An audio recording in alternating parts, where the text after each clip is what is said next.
this is still 10.1. Okay, we have our parent function, f of x equals x squared. Now, I want this to lead into 10.2, but we're going to stop here because I just want to make sure I give you guys enough examples of graphing quadratic functions, okay? All right, so we have our parent function, graph, f of x equals x squared, okay? Now we're going to graph this function right here. Okay, so I'm going to use, we'll use purple, I guess, why not? All right, remember the first step we do is find axes of symmetry.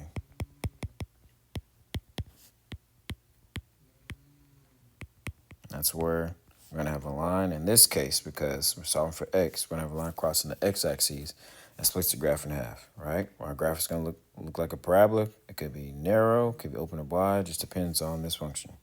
Remember, let's erase some of this. Remember, whenever you're looking to graph parabola, the first thing we'll look for is what does your coefficient, that's the number that's in front of the x squared, what does it look like? If it's positive, okay, your graph is going to open upward, okay? It's going to open upward. If your number or your a term is negative, it's going to open downward, okay? Looking like this, okay?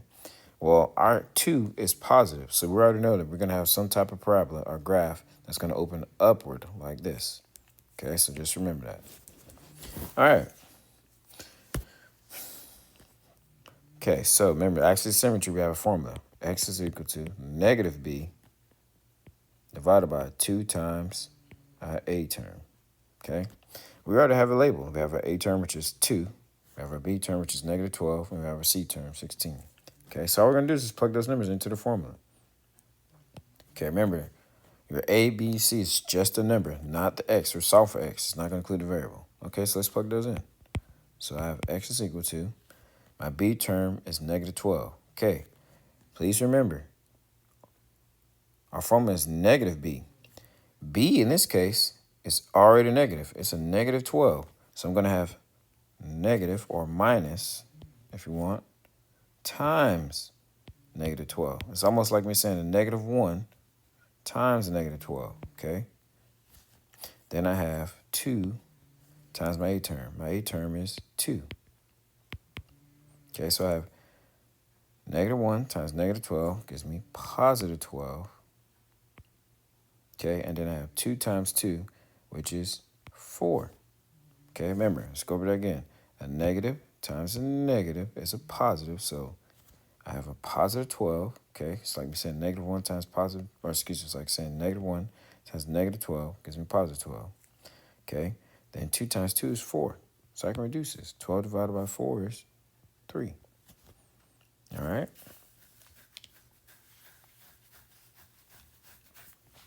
Okay, now we're going to go to our next step. So x is equal to 3. So I already know I'm going to have a line that cuts my parabola, my graph in half, at x is equal to 3. So I'm going to have a vertical line crossing the x-axis.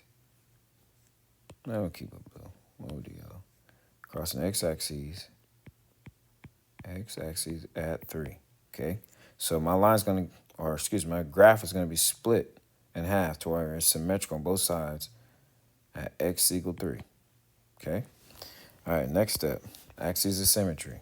Or, sorry, second step, we need to find the vertex.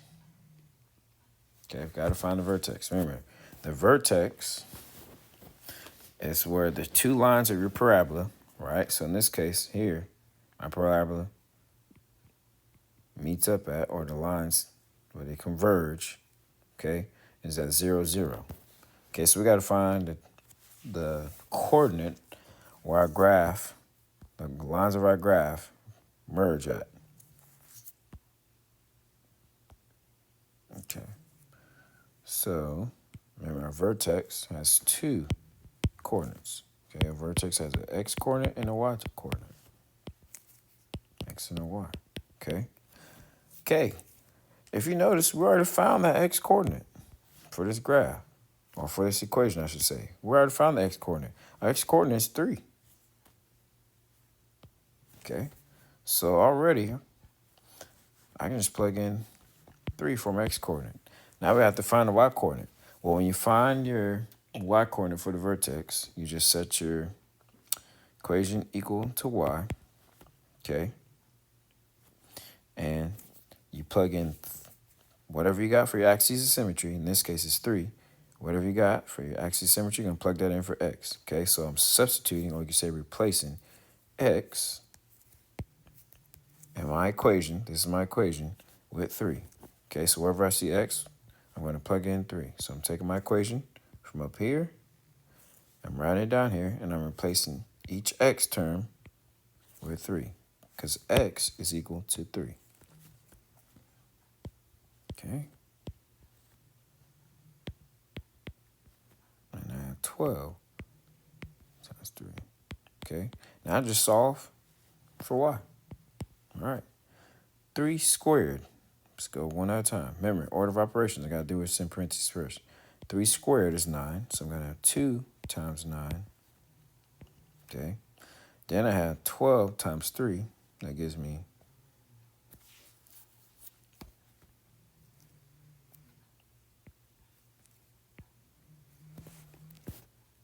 oh, excuse me. Oh, man, it's tired. Gives me 36, okay? And then I have 16, okay? So let's go over that again. 3 squared is 9, going by our order of operations. Okay, so then I have 9 times 2 gives me 18.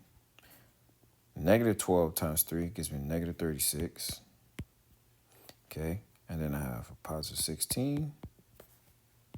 Okay, so y is going to be equal to, well, let's see, 18 minus 36 is negative 18. Negative 18 plus 16 is going to be a negative 2. Okay, so then our y coordinate, in this case, is going to be negative 2. Okay, so my vertex, and I'm going to move this over here. My vertex in this case is going to be x is 3, y is negative 2. Okay, so now I'm just going to plot that point. Okay, so I go over to positive 3 on my x-coordinate. So start from 0, I go over 1, 2, 3. Okay, so x is equal to 3. Okay, then I go down. So from 3, I go down to negative 2. 1, 2. So it lines up right here. Okay, so this is my vertex. This is where my parabola is going to have their lines meeting up at or converging. Okay, and if you notice something, look, my axis of symmetry cuts right through the vertex. Right through the vertex. Okay, next step.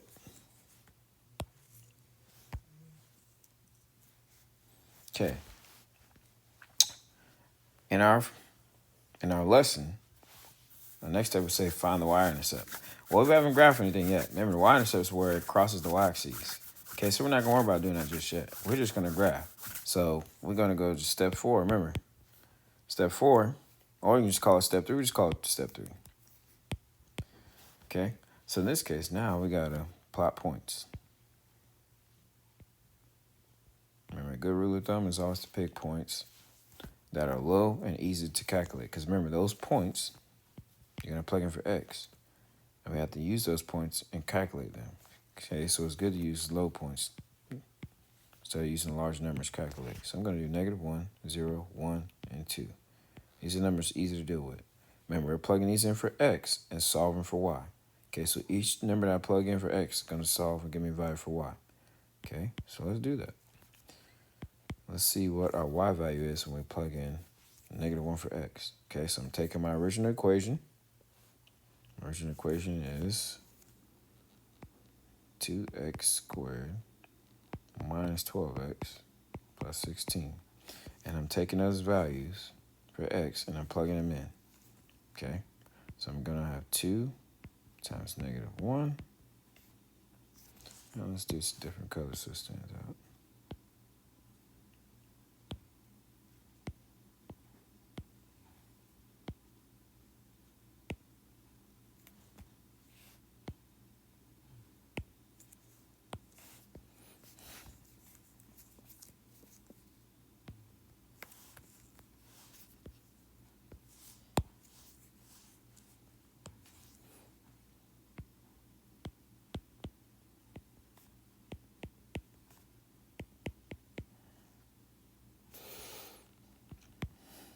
Okay.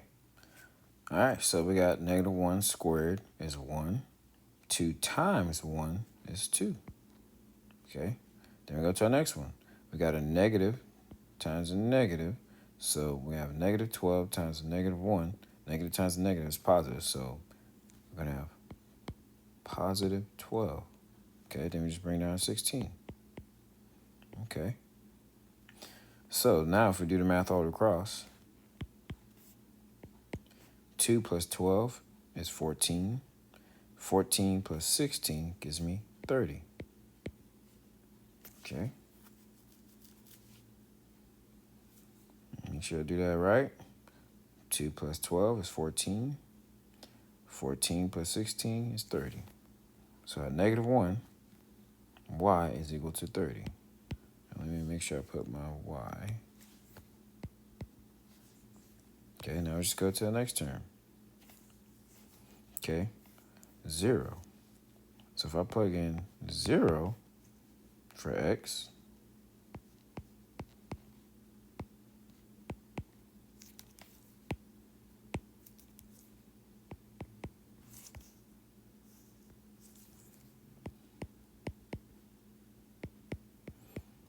well, anything times 0 is 0.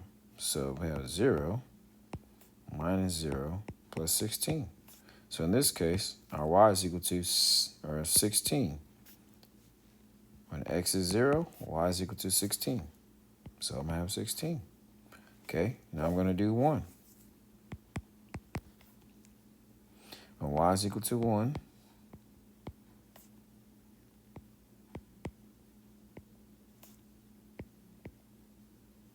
excuse me, when x is equal to 1. When x is equal to 1, y is equal to 1. Okay, 1 squared is 1. 1 times 2 is 2. Negative 12 times positive 1 is going to be negative 12. And then we have 16. Now just collect like these terms, or add these terms together, excuse me. So we have 2 minus 12, that's going to be a negative 10. Negative 10 plus 16 is a positive 6.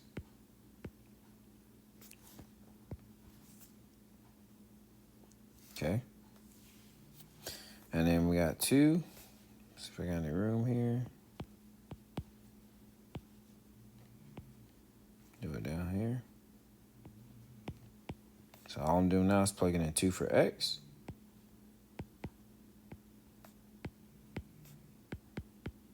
Okay. Since we're in our room, I'm just going to do this one fell swoop. 2 squared is 4. 4 times 2 is 8. Okay. Then I have negative 12 times 2, which is 24. So here I have 8 minus 24 plus 16. Okay. Well, 8 minus 24, that's going to give me a negative 16, if I'm not mistaken. Make sure I'm right.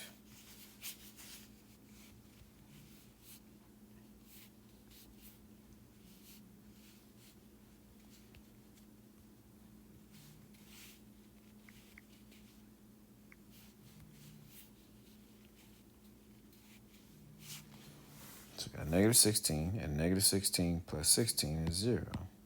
Okay? So make sure it's 3 o'clock in the morning, so make sure I'm doing this correctly. All right, so we have our points. Now we just got to go plot them and make our parabola. Okay? All right. So I'm going to redraw. Actually, I'll draw it up here. All right, so, and I'll zoom back here in a little bit. All right, so at negative 1, we got 30. Okay?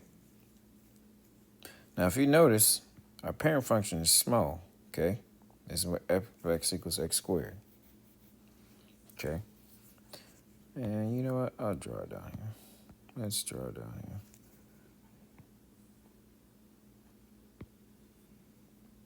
So x-axis, y-axis, and we'll go by 5s. Actually, we better go by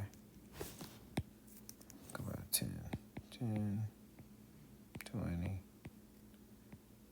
30.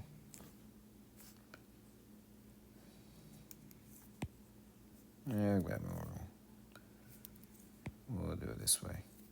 I'm going to go by fives. 5, 10, 15, 20, 25, 30, 35.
Okay, let's graph these points. All right, before I graph these points, though, I want to make sure I have this in comparison with our parent function, f of x equals x squared. Okay, so I'm going to graph that on here, just so we have reference. Okay, so I'm graphing f of x, or you can say y, is equal to x squared.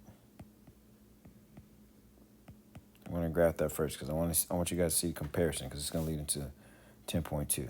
Okay, so it's going to be kind of small.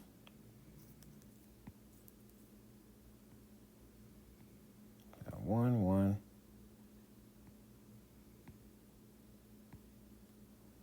And then we had 4.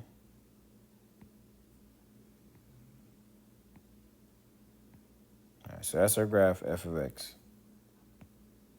Okay, so this represents the green.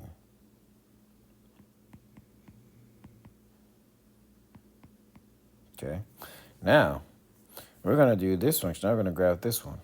And we have our points. Okay, remember we said our axis of symmetry was that x is equal to positive 3. So that's about right there.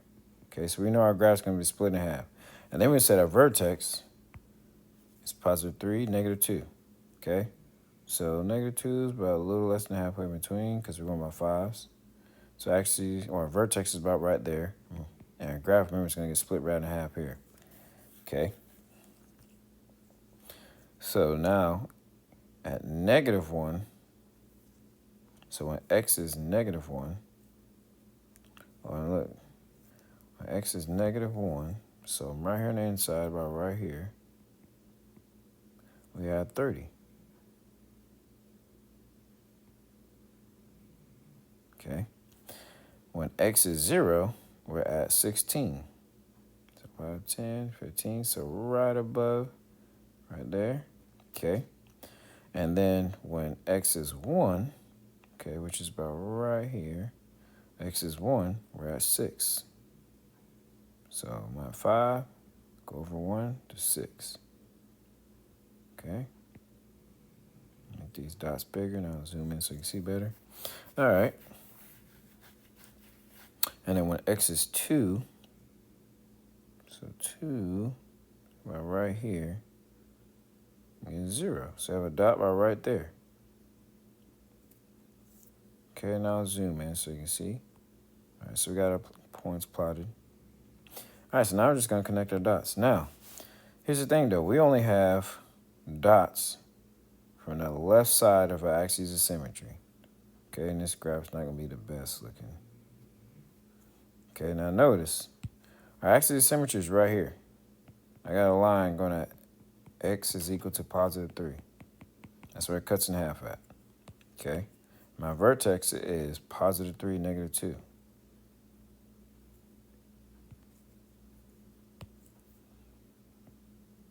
So if I want to have lines on the other side, all I have to do is just count the amount of spaces that I go from each plot, okay?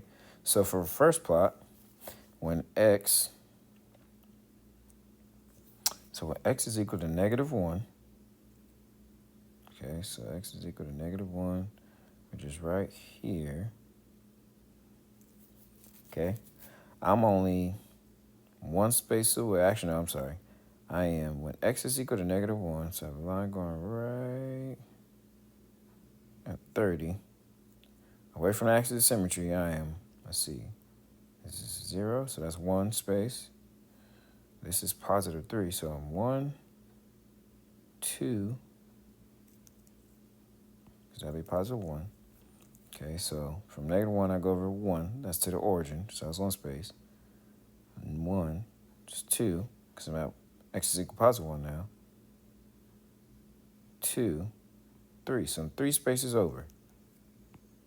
Actually, 4 spaces over. 1, 2, 3, 4. 4 spaces over from the axis of symmetry. So now if I want to point on the other side, I just go the same distance over. Okay? So remember, axis of symmetry is at 3. 4 plus 3 is 7. Okay? So 7. So I'm going to go 5, 6, 7. Somewhere around there. Okay? It's not going to be exact. I'll draw my line going up there from 7.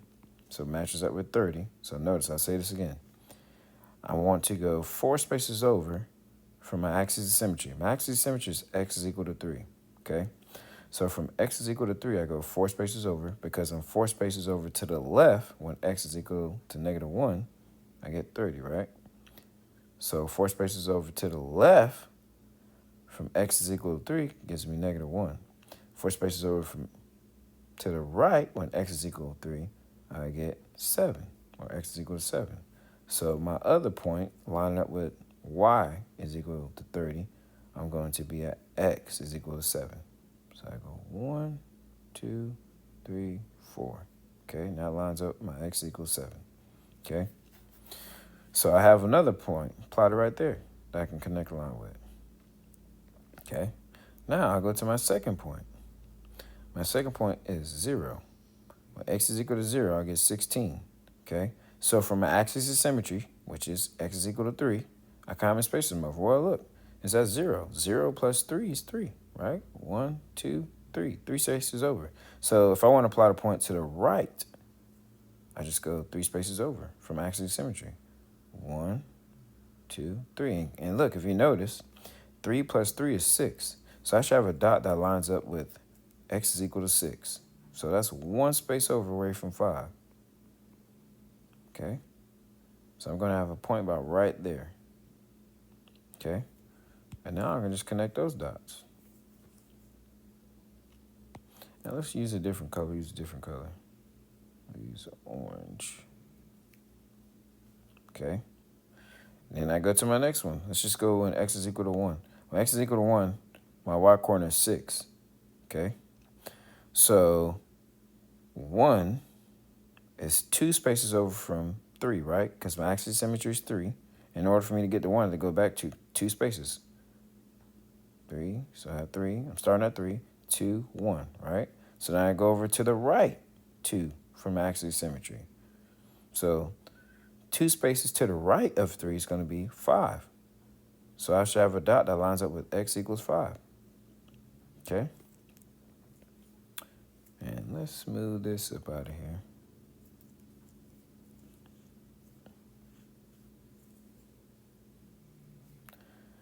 So, if you notice, our parabola looks like this. Now, it's kind of narrow, but that's symmetrical, though. Okay? Notice here, my parent function, x squared, notice what it looks like. It looks like this. If I keep drawing, keep the lines about the same, somewhere around there, it looks like that. This function, so I'll label it.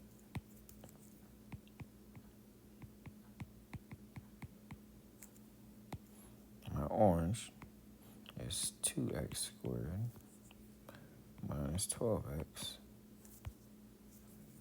plus 16. Okay. So if you notice these two functions, this function, my 2x squared minus 12x plus 16, the opening is narrow. Okay. It's narrower. Okay. And it's shifted. It's shifted to the right.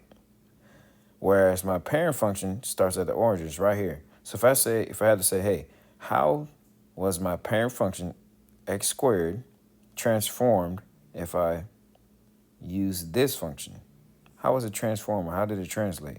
Well, it transformed to where it's narrower, okay, because the opening is a little narrow compared to this one, to my f of x equals x squared. And it shifted, okay, it shifted to the right. Shifted to the right, 3 spaces, right? Because my axis of symmetry is at x equals 3. My axis of symmetry for my f of x equals x squared is 0. Okay, so that leads into the second lesson. So we'll stop there.